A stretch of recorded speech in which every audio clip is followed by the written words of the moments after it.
Good morning to all, a respected teacher and my dear friends. Today, I hereby presenting the topic nursing management of abruptio placenta. First we see about what is abruptio placenta and its risk factors, clinical manifestations, interventions, and then we move on to the management. So, the placental abruption is when the placenta separates early from the uterus, in other words, separation before childbirth. It occurs most commonly around 25 weeks of gestation and occurs about 1 in 200 pregnancies along with placenta previa and uterine rupture. It is one of the common cause of vaginal bleeding in later part of the pregnancy. We all know the placenta previa and abruptio placenta are the common cause of antenatal hemorrhages. So, what is abruptio placenta or definition of the abruptio placenta? The premature separation of normally situated placenta is called abruptio placenta. The premature separation of normally situated placenta is called abruptio placenta. That is, when the placenta is separated from its normal position prematurely, we will call it is abruptio placenta. The normal position means the normal situation is in the upper pole of the placenta. So, this is the definition of abruptio placenta. Then there are three varieties of abruptio placenta are there. They are revealed one, concealed one, and mixed one. So, let us see one by one. The revealed one. In case of revealed one, blood flows downward between the membranes and suda and blood is visible externally. In this picture, it is shows that the blood is collected. The bleeding started in the placental side and the bleeding is visible outside the external os. This is the revealed type. Then we move on to the concealed type. In this picture, blood is collected behind the placenta and it is not visible externally. This is the concealed type. Then next is the mixed type. In case of mixed type, some amount of blood is collected inside and some are expelled out.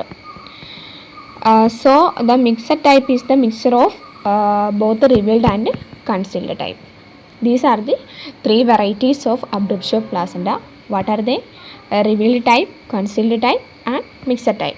Then we move on to the etiological factors. So, what are the risk factors or etiological factors which are contributing to the abruptio placenta? They are advancing age of mother, malnutrition, smoking, gravida above 5, hypertension, uterine decompression due to any trauma or accidents, short cord, sick placenta, cocaine abuse, and folic acid deficiency. These all are the etiological factors which contributing to the abruptio placenta. What are they?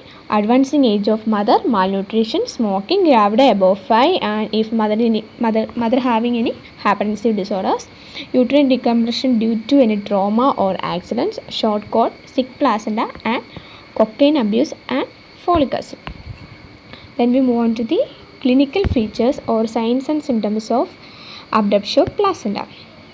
So, in clinical features, we are seeing it is divided into two. That is what signs and symptoms in the revealed type and what are the signs and symptoms in the mixed and concealed type. In mixed and concealed type have moreover the same symptoms. So let us see. First symptom is character of bleeding.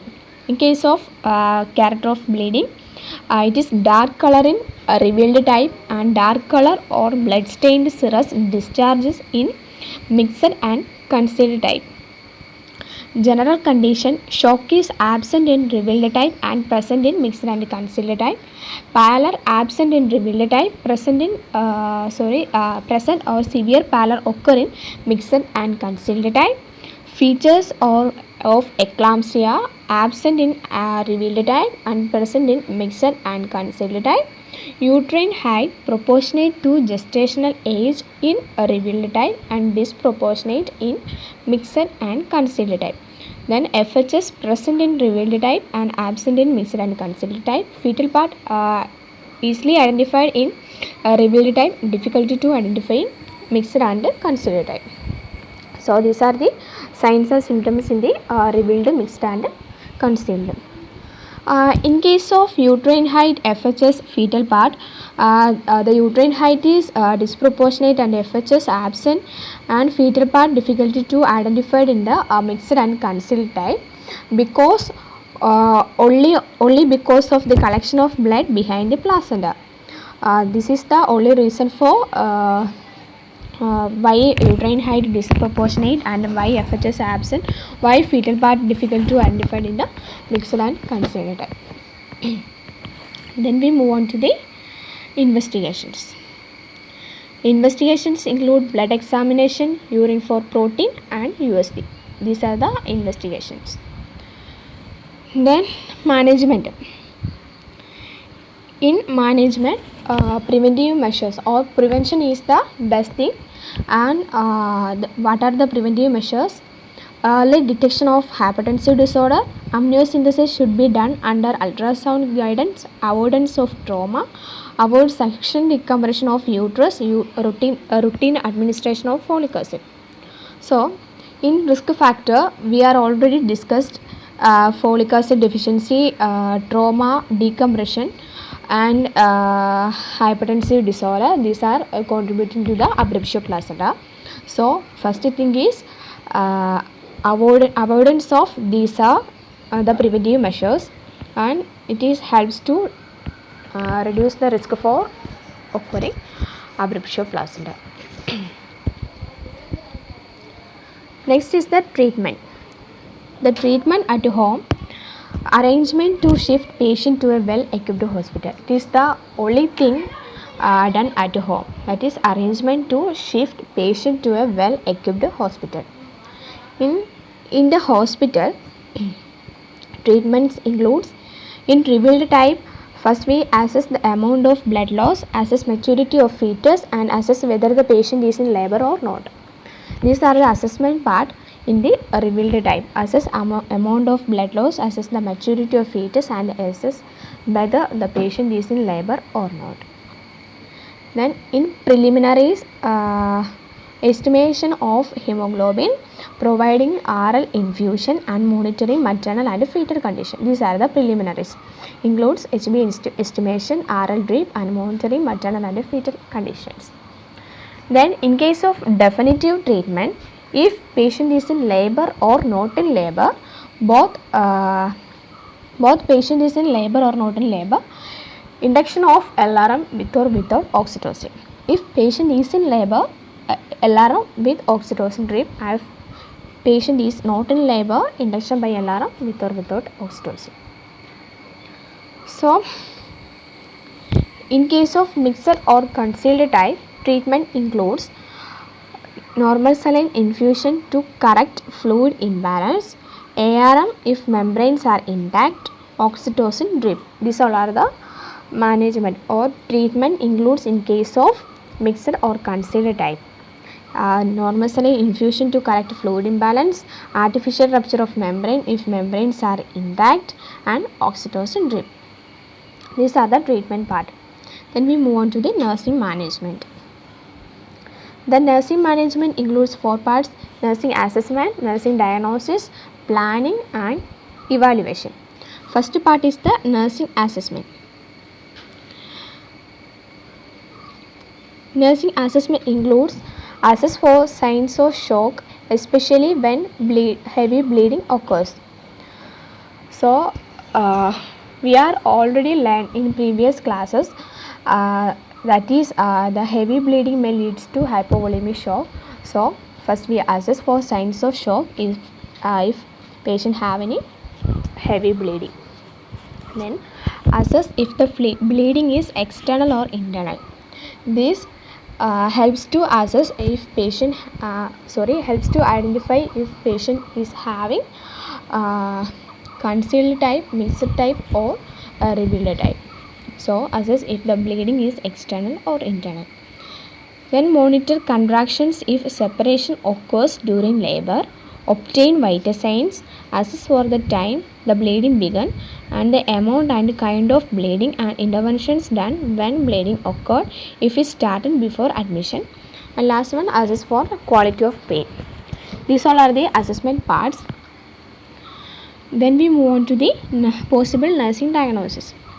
The possible nursing diagnosis in case of abruptio of placenta includes ineffective tissue perfusion related to excessive blood loss, a risk for shock related to significant blood loss and separation of placenta, pain related to sudden separation of placenta and labor contractions, fluid volume deficit related to excessive vascular loss secondary to bleeding, risk for anemia also related to bleeding, risk for intrauterine infection related to vaginal bleeding, and risk for fetal hypoxia related to placental insufficiency. These are the possible nursing diagnosis.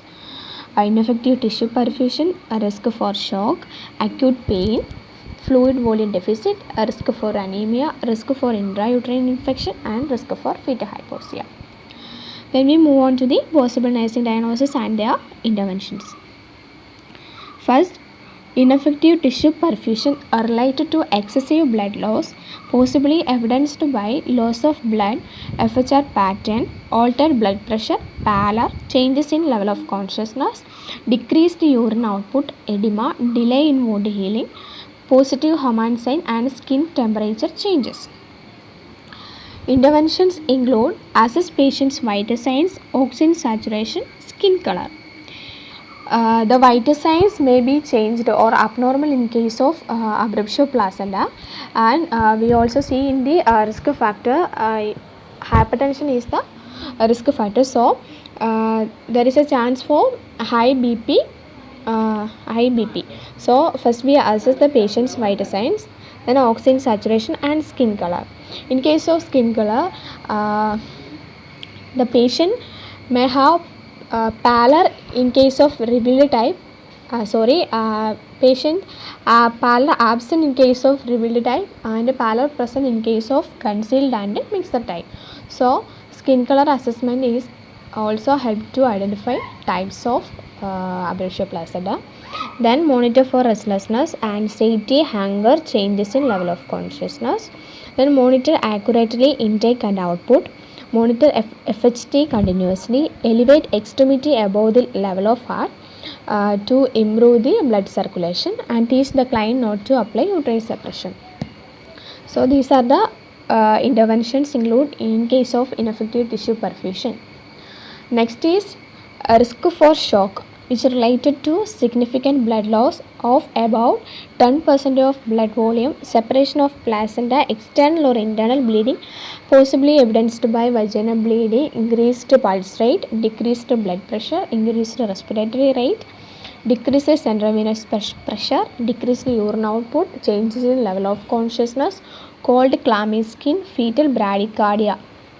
And interventions include assess for history or presence of condition which leading to hypovolemic shock, including any bleeding, heavy bleedings. Then monitor for persistent fluid or blood loss, assess vital signs and administer oxygen, administer blood and blood products as indicated, maintain intake output chart, monitor uterine contraction and fetal heart rate, and provide emotional support. These all are the interventions in the risk for shock. Then acute pain related to sudden separation of placenta from uterine wall, pain accompanying labor contractions during separation, possibly evidenced by sharp stabbing pain, high in the uterus, uterine fundus, uterine tenderness. Interventions include assess for pain intensity and its duration, note client's locus of control, monitor skin color, temperature and vital signs, provide comfort measures, quiet environment and calm activities to reduce the intensity of the pain, administer analgesics as indicated, encourage adequate rest periods. These are the possible diagnosis and their intervention. Then we move on to the general evaluation. The general evaluation includes maternal vital signs are within the normal level, especially blood pressure. As we see in the risk factors, the hypertension is the common risk factor which leading to abruptio placenta. So we will maintain the BP in normal limit. Then urine output should be more than 30 ml per hour. No bleeding or minimal amount of bleeding. Uterus is not tensed and rigid. Fetal heart sounds are within the normal level. These all are the general evaluation of abruptio placenta management. That is, maternal vital signs are within the normal level, especially blood pressure. Urine output should be more than 30 ml per hour. No bleeding or minimal amount of bleeding. Uterus is not tensed and rigid. Fetal heart sounds are within the normal level. These all about abruptio placenta. Here we discussed what is abruptio placenta and risk factors, clinical manifestation, investigations, and then management, nursing management. Thank you.